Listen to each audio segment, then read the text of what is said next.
Well, hey there, come on in and welcome to the GameDev Tavern. Come warm yourself by the fire on this chill winter night and then swing by the counter so we can create fun little games together. My name is Nicholas and this is episode 6 of the tutorial series where we create a 2D arcade soccer game from scratch in Godot. And welcome back. So in the last episode, we started working on our shooting mechanic, and we're going to be completing that remaining work today. So as of now, the player properly transitions into the prepping shot, and we'll need to transition over to the shooting state. So let's go ahead and hop into the code and emit the proper signal. So if I go into the script, and I'm going to go into the prepping shot here, we'll want to emit the signal. So emit, and then here we'll be looking at player.state.shooting.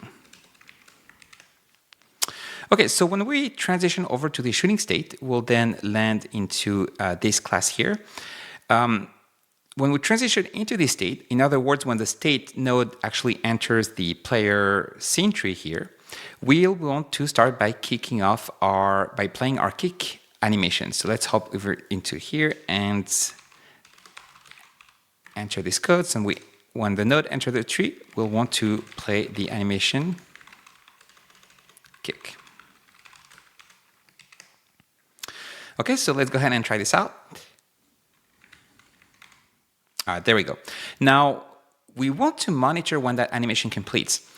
And we're probably going to be facing that scenario a few times where the current state needs to know when the associated animation that is associated with the state currently completes.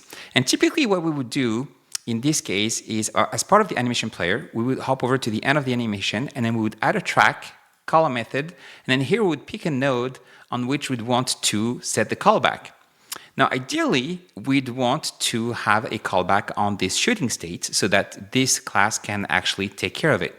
Unfortunately, in our case, our state node here, this shooting state, doesn't exist on startup. It doesn't exist right now, so that's why it's not proposed. When I click on call method here, I only have access to the player node. Had we gone with the approach, I don't know if you remember when we're talking about the node-based state machine, there is a path where people were creating all the states and those states existed at all times as part of the player. That state would actually exist here and you could call it directly. On our end, that's not the case. On our end, we create and we delete the states every single time, so it's not available, it's purely dynamic. So because of the way that our node-based state machine architecture is done, we're going to need to tweak things a little bit. We're going to have the player actually listen to the callback, and then that player is just going to delegate the handle of the execution of that callback to whatever state is currently active. So for that, let's go ahead and create a callback as part of the player scene.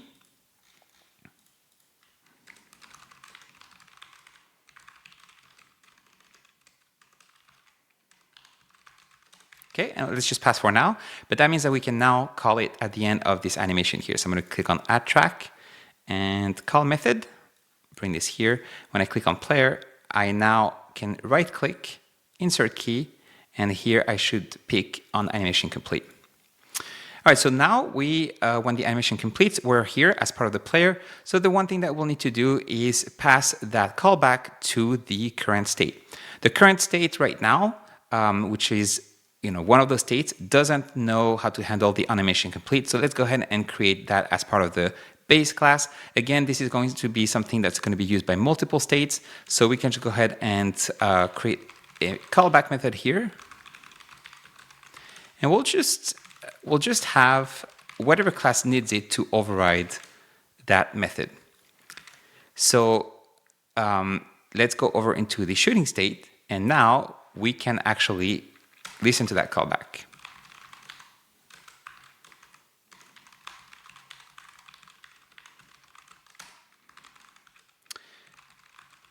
We'll just do this for now just to test. And you should see here that we're overriding the method. I don't see the signal here, which is concerning. It should be the same. There we go. I had a little typo here. Okay, so we're overriding the method on the base class. So now the player will just need to pass that over to whatever current state is. And because the current state is of type player state, it will recognize that we have the method on animation complete. So let's go ahead and call this. If we do have a current state, we need to just make sure that it's not null. We'll go ahead and ask it to handle the animation complete. Okay, so let me just go over this real quick.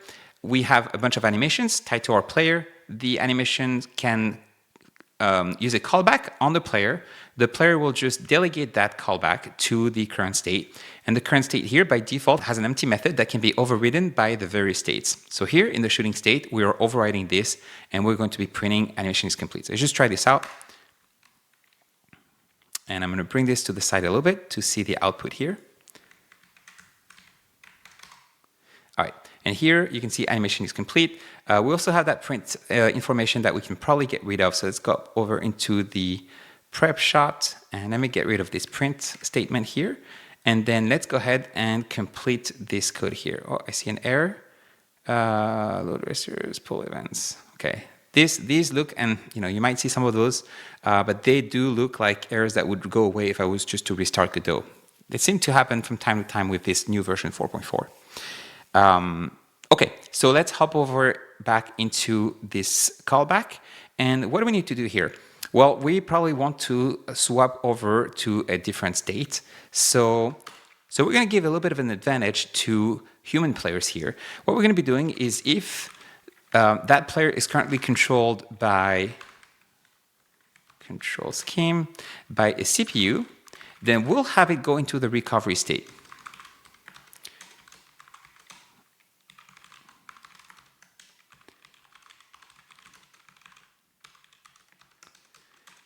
Otherwise, if it's a human player, we'll actually allow them to get moving right away. That'll just make it a little bit more fun. I don't know if it will make it more fair, but it will definitely make it more fun.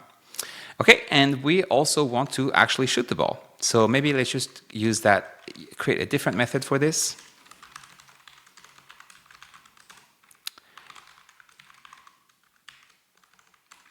All right. Okay, and let's just try this out. There we go. And now I'm back into the moving state. So this is working great. And if it was a CPU, I would actually recover in between those two things. All right, so this is working great. And the main thing that we now need to do is to actually shoot the ball. So here we want to implement the shoot method. However, the shot direction and the shot power are currently determined in the prepping shot. Those are the two values that we were printing earlier. And that state is gone by the time we are in the shooting state. So here, once again, we're facing the very same problem that we're facing earlier, where you have two separate states that actually need to communicate with each other while they're transitioning. And when we're facing that problem earlier for the ball, with regards to whoever was carrying it, so whatever player was carrying it, my first train of thought there was that other objects would need access to that information as well. And so it felt pretty natural to include that as part of the ball object itself directly. It was more of an intuition call than anything. But here, on the other hand, in my mind, that argument falls short. Like neither the player object nor other objects in the game would ever care about the shot power or the shot direction.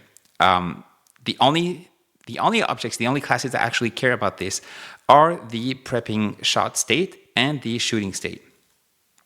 So I think here we actually need to pass the information between the two states. So this actually gives us a good opportunity to illustrate how to do this in a fairly clean way. And the main concern that I have comes from the fact that signals in GDScript cannot have default values. So if you hover over into the player state, let's say here you wanted to have a default value for the shot power. And we're going to set it to 0.0 by default. It will complain that signal parameters cannot have a default value. So this means that you pretty much have to specify whatever arguments you need. So here we'd have shot power and then shot direction, which is vector 2. And what does that mean? Well, it means that when you go into the prepping shot state, that is perfect, right? Like we can just write shot power and shot direction. This makes perfect sense. However, what do you do when you are in the recovery state? What do you write here? Do we just write 0 and vector 2.0? Do we need to remember this? What if you have like additional arguments? This means that every time you emit the signal, you now have like 20 different arguments that need to have 0 values. It's just a mess altogether, and this is absolutely something that I want to avoid. So signals cannot have default values, unfortunately, in Godot, in GDScript. However, methods can have default values, and so we're going to use that to our advantage to solve this problem. So let me go ahead and erase this. And the way we're going to be doing this is, as part of the player state, we're going to create a method called transition state, which will take as our argument our new state. And we will also have maybe an object here that will contain all the possible arguments, probably the cleanest way to do this. But let me just do this for now, and here we will call our signal. So state, transition, requested.emit, new state. All right, so let's start by creating an object that serves as a container for all of the possible things that we want to pass between various states. So file, new script, and let's locate this inside our scenes, characters, character state. Let's call this player state data. I really hate names that include data in it. I usually find that pretty horrible, but I don't know if there's a better thing here. So anyways, naming is hard. And here, we'll just make this a simple container. So we don't even need to extend node.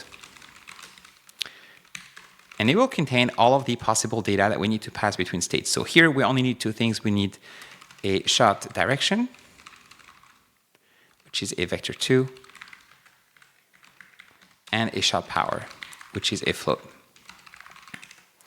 Okay, and going back to the player state now, what we will do is we will force that object. So this will require state data, which will be a player state data. And we will pass it here. So here we can have an optional value, which will be a player state data. And by default, we'll just make it a new instance of that object. Okay, and then we'll pass in state data. So this means now that whenever we run the game, we're going to have warnings for signals that are emitted without using this signal here. Well, we should. Let me see. Yeah, we don't. I don't know why Godot doesn't provide warnings whenever signals don't use the right arguments. For some reason, I hope that this is something that they'll fix down the line. But basically, we just want to avoid states from using this signal altogether. We want all the states to use this method instead. So let's hop over one by one. In our moving state here, rather than emitting the signal, we'll go ahead and use this transition state method here. Okay, prepping states. So same thing here. Except here we'll want to create our object. We do want to pass an argument, so let's go ahead and do that.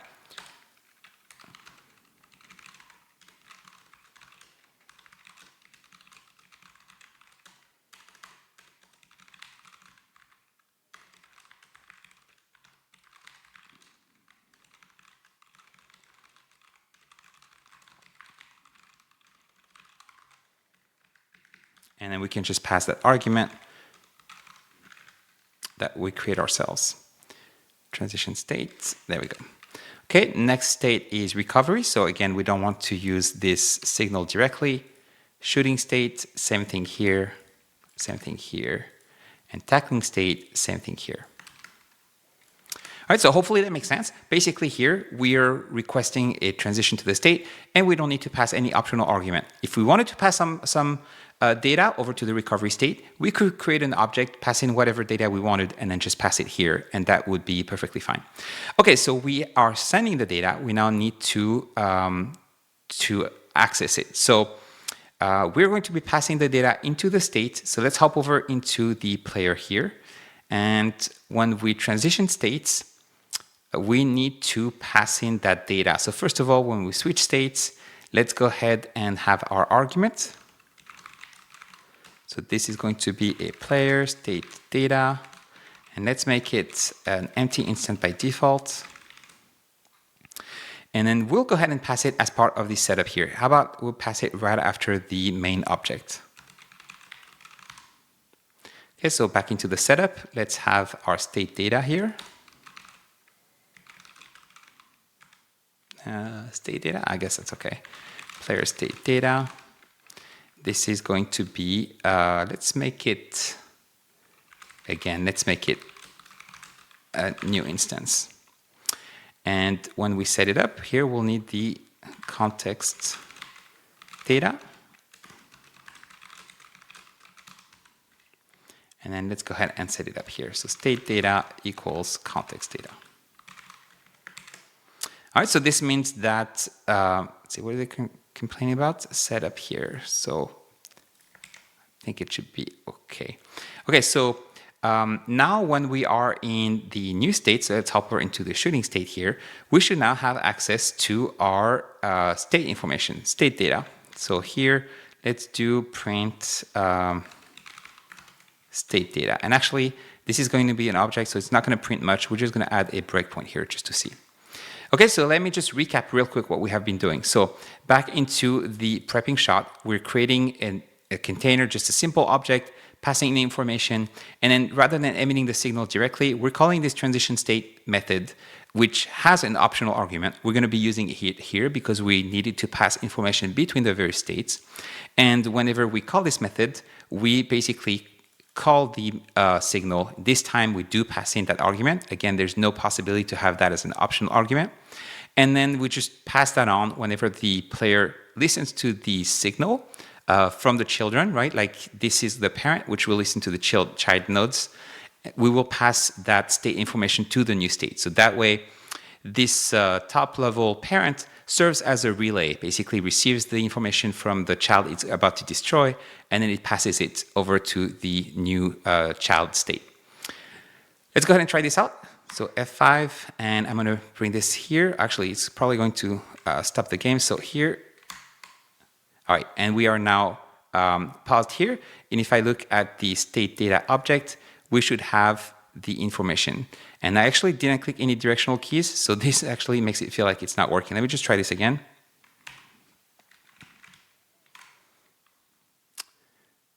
State data. Okay, and here I actually have my directional vector. I was looking at the top left. Okay, so this is working. This is working well. And as you can see, I did all of this to avoid having, as part of player here, the shot direction and the shot power. You could absolutely, if you wanted, have that information here. I just find it that it's a lot cleaner to keep the code isolated wherever we actually need it. So we'll be going and using that design pattern moving forward. So this is working pretty well. There's just one small thing I wanted to illustrate, which I think is an interesting design pattern to use. So if I go over into the prepping shop, here we're creating this object and we're just passing the values, and then we're sending it here. There's a pattern that I like when creating those types of simple objects like this, which is called the builder pattern. And you may have seen this if you have done, in sort of software engineering, but let me just illustrate how that is. Basically, it's just a convenient way to create objects and assign various values to it. Let me show you how to build this. So basically what I would like to do is to be able to say that the data is player state data. We're going to build that object, and then we're going to be passing whatever argument we need. So set shot power, we'll pass in the shot power, set shot direction, and we'll pass the shot direction, etc. So you can combine the various calls one after another. And this is a builder pattern. So let me just illustrate how to achieve this. So back into the player state data, we're going to start off by creating a static function called build. This is going to return an instance of our player state data.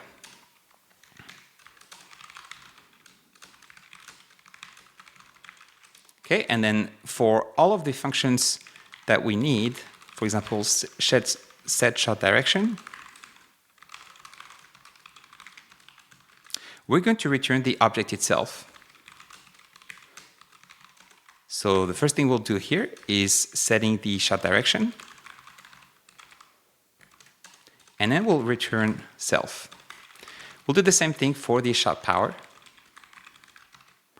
Just a float.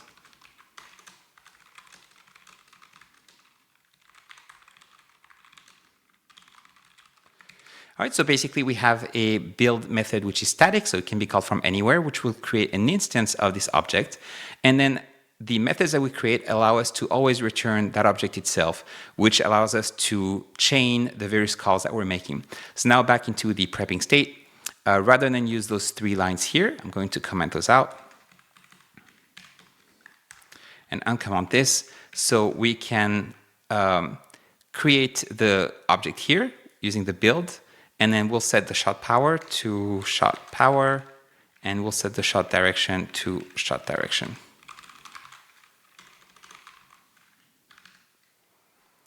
All right, and here it's complaining for what? Mixed use of tabs. Okay, I'm not sure what that was. So now we're creating in just a single line, and I guess it's just a matter of preference. But I thought that this might be a good opportunity to illustrate this builder pattern, which is quite convenient, especially in languages that are verbose like Java and other languages. Okay, cool. So we have that working, meaning that now in the shooting state, we now have information to the shot power and shot direction, which is going to be very critical for us to actually shoot the ball in the right direction and with the right amount of power. All right, so let's go ahead and stop the game here. And the only thing we'll need to do now is simply to shoot the ball. So we'll actually have that logic as part of the ball itself. Let's hop over into the ball and we'll create a method to handle this. So here, let's call this shoot. And the only argument that we really need for now is the velocity here. So this is going to be a vector2. And we are going to be replacing our current velocity with that shot velocity. We'll probably want to do a couple of additional things. So we, whenever we should indicate that the carrier is, is now empty. So carrier equals null. And let's go ahead and switch states. We'll go over to the ball.state.shot, okay, which we haven't started implementing yet. So now let's go over into the ball state shot. So what do we need to do here? Well, as usual, whenever we enter a state, we want to play the proper animation. So let's go ahead and start with this. So here we will be using, again, the roll animation. We just need to make sure that it's playing in the right direction. So here we don't have a carrier's velocity to look at, so we'll be looking at the actual ball's velocity. So if ball.velocity, so if the ball is headed towards the right, then we'll go ahead and play our roll animation forward. And I think we're going to have the same issue that what we saw. So let's just force the animation let's force it to advance. And otherwise, we'll play it backwards.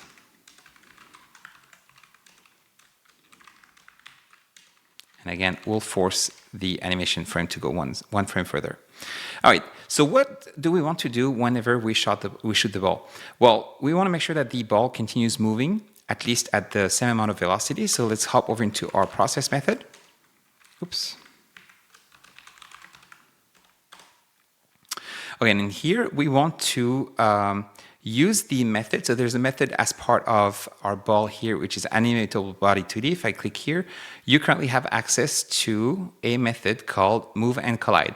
As you can see, this is part of the physics body 2D. It tells us not to set this to true, and this is true by default. So let's go ahead and pick the ball. And here you want to make sure that sync to physics is set to false.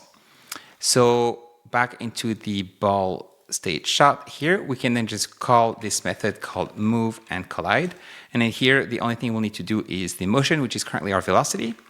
And this is in pixels per frame. So this is very important. If I click here, the motion here, so it tells us that if we want it to be frame rate independent, we need to compute it using delta. So this is exactly what we're going to be doing. So velocity times delta. Oh, the velocity doesn't exist. It's ball's velocity.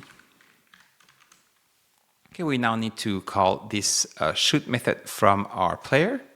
So hop over into the player shooting here, and here we'll want to call our ball. So player.ball. So ball, again, is an external dependencies. We should probably have that directly referenced as part of player. So back into the player state, we should have a reference to ball here.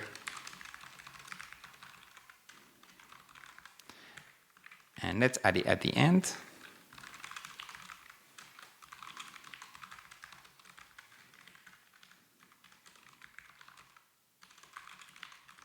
And then let's pass it in whenever we set up our child node. Okay, so we now have access to that dependency within the shooting state, ball.shoot, and here we'll be passing our state data dot shot direction times state data dot shot power. All right, let's go ahead and try this out. All right, and our ball keeps going and going. There's no reason for the ball to transition states. We currently haven't done that. Let's try it again.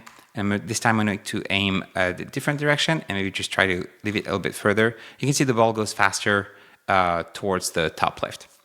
Okay, so the ball is currently properly shooting, and we'll be adjusting the power mechanics and so forth, but at least we know that this is working properly. All right, so there's just a few remaining things that I want to do to kind of polish the ball shooting state. So let's hop over there. The one thing is, if you remember, basically we wanted to skew the sprite so that it gives the impression of speed. We're just going to be doing this using the scale method. So let's go ahead and create a constant for this. Shot, sprite, scale. We'll set that to 0.8. Again, this is typically the type of thing you would add as part of the ball properties. Play along here as you play the game, figure out what works best, and then you would promote it as a constant. So I've done this before. I think 0.8 works well, but you can feel free to play around with that value. So here, what we want to do is just scale the sprite. Sprite.scale.y. And we don't have access to sprite yet. Once again, sprite here is an external node to the ball. So it becomes an external dependency that we want to inject as part of the setup whenever we create the state machine. So let me comment this for now. And hopefully you become familiar with this. Once again, going over to ball, we need a reference to that node. So let's hop over on the left-hand side, right-click on the sprite, access as unique name. Let's go ahead and create an unready variable.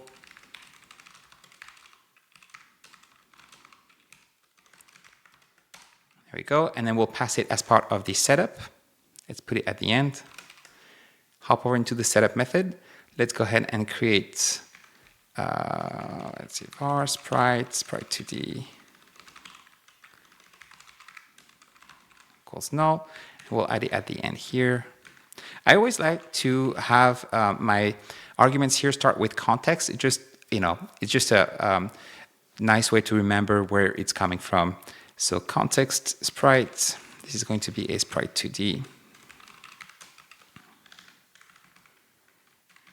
But there can be a lot of discussions about how to name things so that they make the most sense. Okay, we now have access to sprite from all of the various states. So back into the shot state, I can now uncomment this, and I'm going to say that the scale.y equals my shot sprite scale. And the one thing that I'll want to do when we move over to a different state is to reset that scale to 1.0. So we can actually do that as part of the exit tree. If you remember, enter tree is when we enter the state, exit tree is when we exit the state. So it actually is a nice way to transition out. So function exit tree. And here I'll just set the state back to scale back to 1.0. All right, so let's try this out.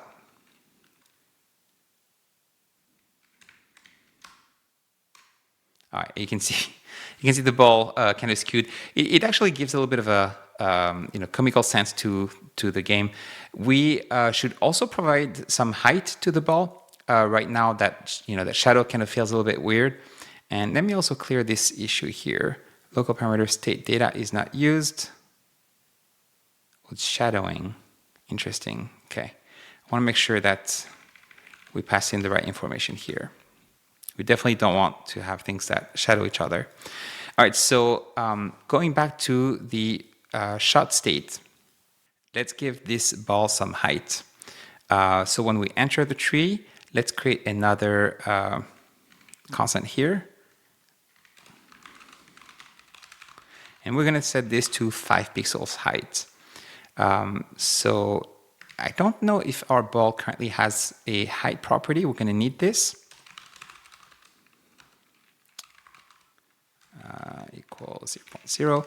And the way this is going to work, and I've done this quite a bit inside the other tutorial, so hopefully you're familiar with it, but basically we always want that object, the ball, to remain at the origin 0, 0. This is, again, super important for Y sorting. So whenever we want to provide some height to an object, what we'll do instead of moving that transform is to actually move the transform of the sprite child node here. So in this case here, we'll just have vector2.up times 10, for example. And here this gives the impression of height. So let me reset this and hop over into the script. And what we'll do now that we have access to the sprite is whenever we are processing the node, is we'll make sure that the sprites, let's see, where do we have access? Ball sprite dot position equals vector2.up times height. And by default, this is 0, so we're not going to see anything. But as part of our shooting state here, we're going to bring this up. So ball.height equals shot height. Okay, and we'll keep it like that. We're not going to transition it out. When we exit the tree, we'll probably have the gravity take over, so we actually have a little bit more a bouncing effect here. All right, so if I shoot the ball now, I should have some height, and you can see the ball now has this nice little effect here. Okay, this is great. The last remaining thing that we'll do for this lesson is to make sure that we can transition out of this state. And so the way that I'm going to implement this is basically the ball is going to stay in the shot state for some amount of time. And after that time has elapsed, then we'll go back into the freeform state. Now, this is something that I've done multiple times. I actually think that might be a good small coding challenge. If you're interested, figure out, basically have a maximum duration, and you'll need to transition over to the freeform state once that duration has elapsed. So, pause the video now, try to see if you can make that happen. I'm aiming right now for 1 second. So after 1 second within that state, the ball should transition over to the freeform state.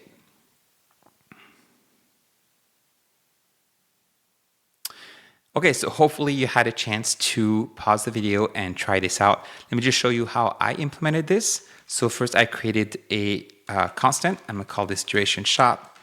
And this is in milliseconds. I'm just gonna set that to 1 second for now. And then I'll need to keep track of time since we entered that state. Time since shot. Once again, I don't know if we need to reset the value here as part of the enter tree, but we'll do it again just for good practice. Okay, and then inside the process method, the main thing we want to do is check how much time has elapsed.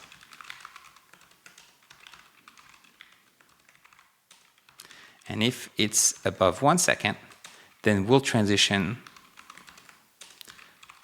to the freeform state. Otherwise, we'll just continue to move and collide. I see a warning here, delta is not used. We can get rid of this. Wait, how is it not used? I'm using it here. Is it containing it? Okay, there we go. Okay, let's try this out. And after 1 second, the ball should now go into the freeform.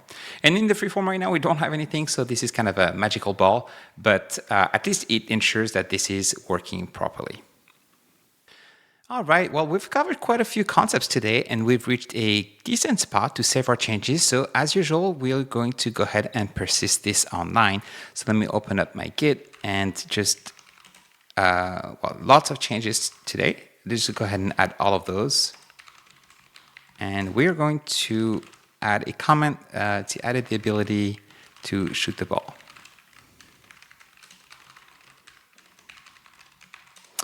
All right, and this is going to be it for this episode. Today we had to figure out how to pass information from one state to another, which was quite interesting.